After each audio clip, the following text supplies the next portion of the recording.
Alors l'idée de départ, elle remonte à quelques années. J'ai travaillé plusieurs fois à l'étranger dans les forêts tropicales où je travaillais comme grimpeur. Donc j'accédais à la canopée, donc c'est la partie la plus haute des arbres, et j'installais des campements pour des scientifiques et des photographes. Donc à partir de là, je me suis spécialisé un peu dans la conception un peu de support en fait pour l'être humain pour accéder et vivre un peu dans les arbres. Au départ, on est sur des structures complètement suspendues et puis de grande taille, et puis on s'est adapté en faisant des structures sur pilotis ou au sol, et puis de tailles différentes.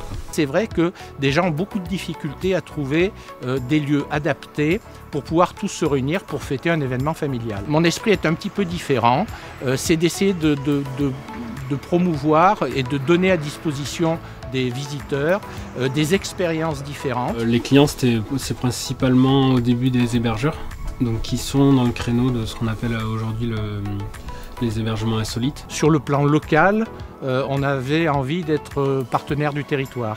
Donc on a fait appel uniquement et exclusivement à des entreprises du territoire. On est en partenariat surtout depuis les derniers modèles avec l'augmentation des volumes.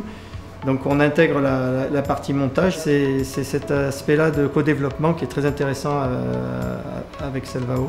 Les gens sont sensibles à ça, de savoir qu'on fabrique tout nous-mêmes et localement.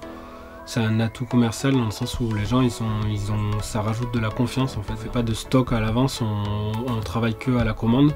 On a souvent une structure d'avance quand même, parce qu'on fait des salons tout le long de l'année. Et donc il faut toujours qu'on puisse présenter une structure. Et on voit que ça fonctionne, et je pense que c'est une idée. Et ensuite, bien entendu, l'image de marque qui est véhiculée ici, c'est-à-dire en fait ça fait un petit peu une tête de gondole qui permet de se différencier par rapport à d'autres sites. Je rajouterais même sur la forme des structures, on essaye de travailler avec ce qu'on appelle le biomimétisme, qu'on s'inspire de la nature pour créer les formes de nos structures. Donc à partir de cet hiver, là, on va travailler sur les nouvelles structures qui seront à la place d'avoir soit une enveloppe en toile, soit en tôle laquée ou tôle inox comme celle-ci. On aura des enveloppes végétalisées. Et puis ça commence à être un peu partout en France. Et puis depuis le printemps, là, on a eu une première structure installée au Canada avec les parcs nationaux. Donc on a réussi à rentrer dans un projet pilote où ils ont testé notre structure tout cet été. Et là on a les premiers retours qui sont très positifs.